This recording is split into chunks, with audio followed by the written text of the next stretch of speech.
tal, hermanos? Dios les bendiga. Bienvenidos al panorama semanal de meditación bíblica. Agradecidos estamos con nuestro Dios de que nos permita el inicio de una nueva semana para que podamos acercarnos a Él y también, ¿por qué no? Si no has estado meditando, te invitamos a que lo retomes y busques tener esa relación con nuestro Dios a través de su palabra. Oramos al Señor para que todos podamos tener esa relación personal y gocemos y disfrutemos de su presencia en nuestras vidas.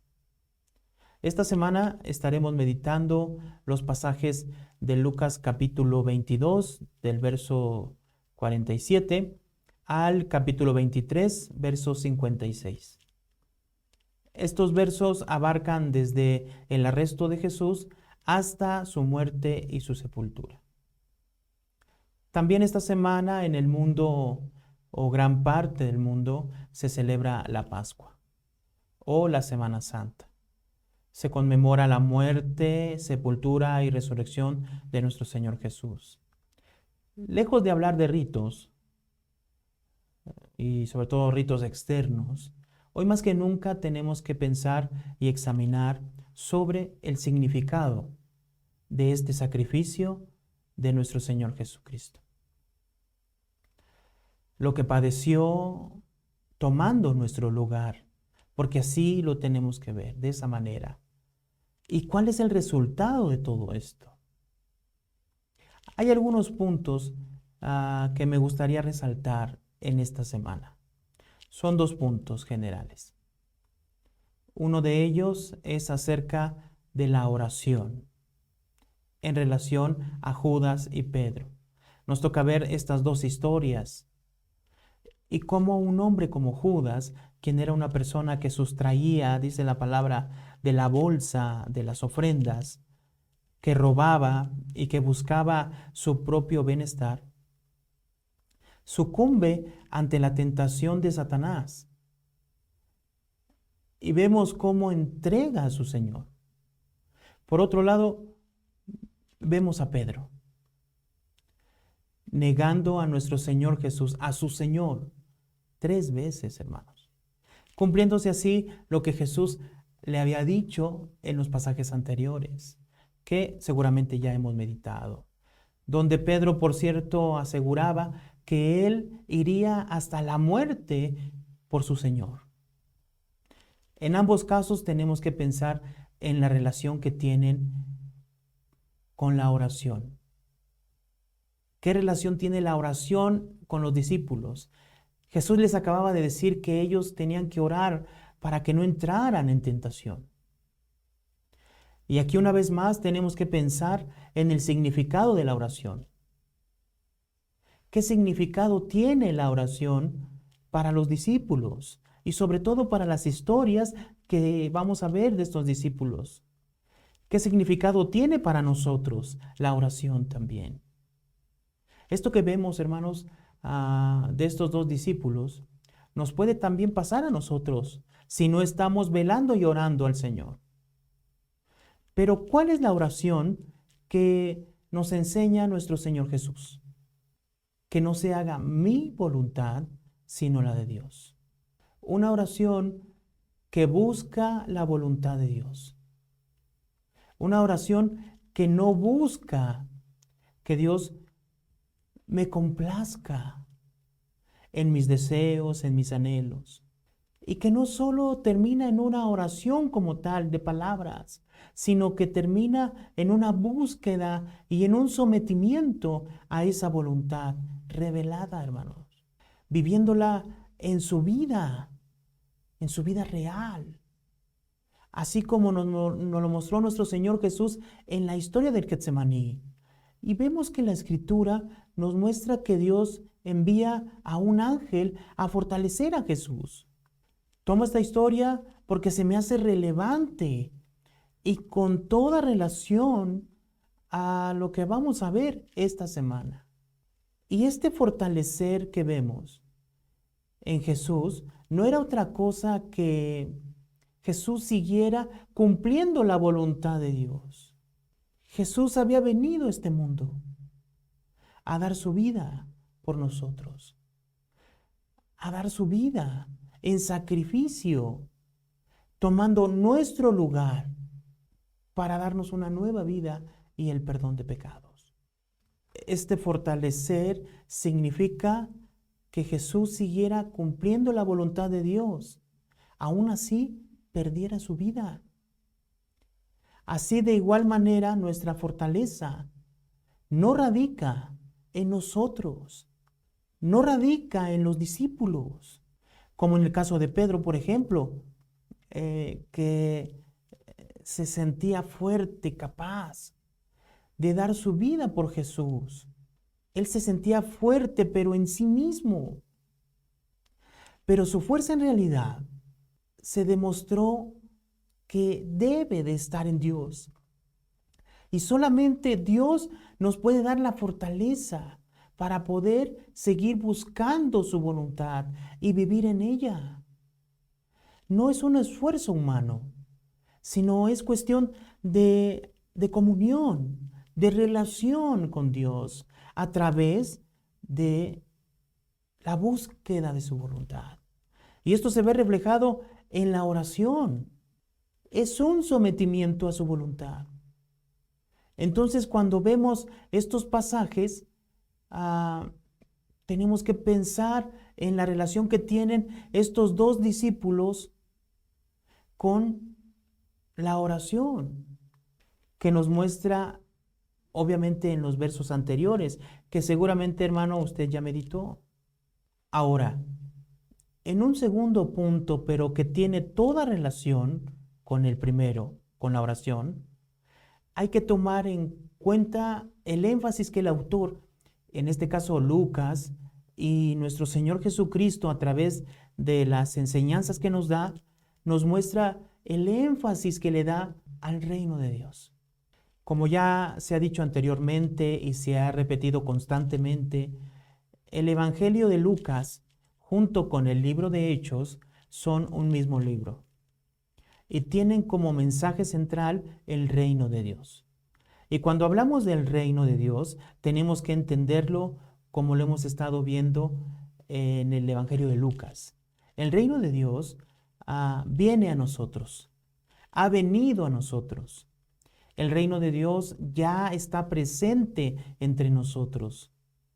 El reino de Dios no es un lugar físico, no es un espacio donde se puede decir, mira, ahí está el reino de Dios, sino el reino de Dios radica en este rey que viene como rey de este reino, quien es Jesús. Entonces tenemos que pensar en nuestro Señor Jesús como el rey del reino de Dios. Él es el rey del reino de Dios. Y en estos pasajes que estaremos meditando, le preguntan a Jesús, por ejemplo, en el verso 67 del capítulo 22, si Él es el Cristo. Pero en el verso 69, Jesús menciona que Él, como el Hijo del Hombre, se sentará a la diestra del poder de Dios. Esto significa que se cumplirá todo lo dicho en el Antiguo Testamento. Y como ejemplo podemos pensar en lo que dice el libro de Daniel en el capítulo 7, donde habla del Hijo del Hombre, que se acerca al anciano de días. Seguramente usted se acuerda de este pasaje. Y se acerca a este Hijo de Hombre para recibir el reino de Dios. En el capítulo 23, en el verso 2 y 3 de Lucas, le acusan de llamarse el Cristo. Y ahí mismo es claro que este nombre, el decirse Cristo, implicaba ser rey. Y Pilato pregunta a nuestro Señor si Él es el rey de los judíos. En el verso 37, los soldados le decían que si Él era el rey, se salvara a sí mismo. La inscripción que estaba en la cruz mencionaba, este es el rey de los judíos. Y obviamente lo tenemos que ver que esta era su causa de muerte.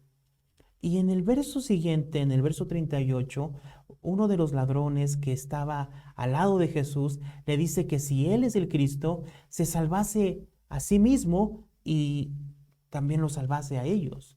Nuestro Señor Jesucristo vino a este mundo como rey. Y a pesar de ser rey, hermano, dio su vida por nosotros. Y como lo menciona una parte de la Escritura, no escatimó a ser igual a Dios como cosa que aferrarse. Jesús no se aferró, hermanos. ¿Y cuántos de nosotros, sin ser nada, ni tener nada, nos aferramos a las cosas de este mundo que son vanas y pasajeras? Jesús quiere que entremos a su reino, reconociéndole como el Rey de nuestras vidas, como el Rey y Señor de nuestras vidas. Así como lo menciona del verso 40 al verso 43. Y quisiera que este pasaje lo pudiera usted buscar y lo pudiéramos ver de una manera textual. Quiero leerlo de una manera textual y dice de esta manera el versículo 40 del capítulo 23. Respondiendo el otro, le reprendió diciendo: ¿Ni aún temes tú a Dios estando en la misma condenación? Nosotros, dice el verso 41, a la verdad justamente padecemos porque recibimos lo que merecieron nuestros hechos. Mas ningún mal hizo. Dice el verso 42, aquí es donde tenemos que poner atención, y dijo Jesús: acuérdate de mí cuando vengas en tu reino. Este hombre está reconociendo su pecado delante de Jesús. Le está reconociendo como rey, como el rey prometido, como el Cristo, como el Mesías. Y entonces en el verso 43 tenemos que poner atención en este verso. Entonces Jesús le dijo: de cierto te digo que hoy estarás conmigo en el paraíso. ¿Quién entra en el reino de Dios? Es quien le reconoce y le acepta como rey. Cuando nosotros decimos que creemos en Jesús, significa que hemos cambiado de rey. Y esto implica, hermanos, muchísimas cosas. Y una de ellas esencial, es que si hemos cambiado de rey, significa que antes teníamos otro rey. Este rey gobernaba nuestras vidas y este rey era Satanás. Vivíamos bajo su gobierno, pero Jesús vino a nuestras vidas. Vino a tu vida, hermano. Dio su vida por ti. Perdonó tus pecados. Y ahora Él ha expulsado de ti y de mí ese rey llamado Satanás. Lo ha expulsado de nuestras vidas. Y ahora Jesús viene a ser nuestro Rey, nuestro Señor. Y ahora caminamos, hermano. Vivimos en un nuevo reino, en un nuevo ámbito, en una nueva vida, buscando la voluntad de Dios, buscando la voluntad de Jesús. Y aquí es donde toma relevancia la oración del reino de Dios. ¿Cuál es esa oración? Es una oración que busca y se somete a la voluntad de Dios. Es una oración que acepta la voluntad de Dios para nuestras vidas, para tu vida, hermano. Entonces la oración y el reino de Dios son uno. Necesitamos orar a Dios para ser fortalecidos, para no caer en la tentación de Satanás y vivir buscando y sometiéndonos a esa voluntad de Dios que Él ha revelado a nuestras vidas. Tenemos que reconocer a Jesús como nuestro Rey y nuestro Señor. Y tenemos que orar: venga tu reino, hágase tu voluntad, así como se lleva a cabo en el cielo, que también se lleve a cabo a través de mí en esta tierra. Hermanos, reflexionemos toda esta semana. sobre este significado. Pensemos realmente si este reino, esta obra, este nuevo reino ha llegado a nuestras vidas realmente. Y pensemos en las implicaciones grandiosas y hermosas que tiene que Jesús haya venido a dar su vida por cada uno de nosotros. Hermano, de todo corazón oro al Señor de que tengamos una semana de reflexión, pero que nuestras vidas sean transformadas y cambiadas a través de su palabra día a día.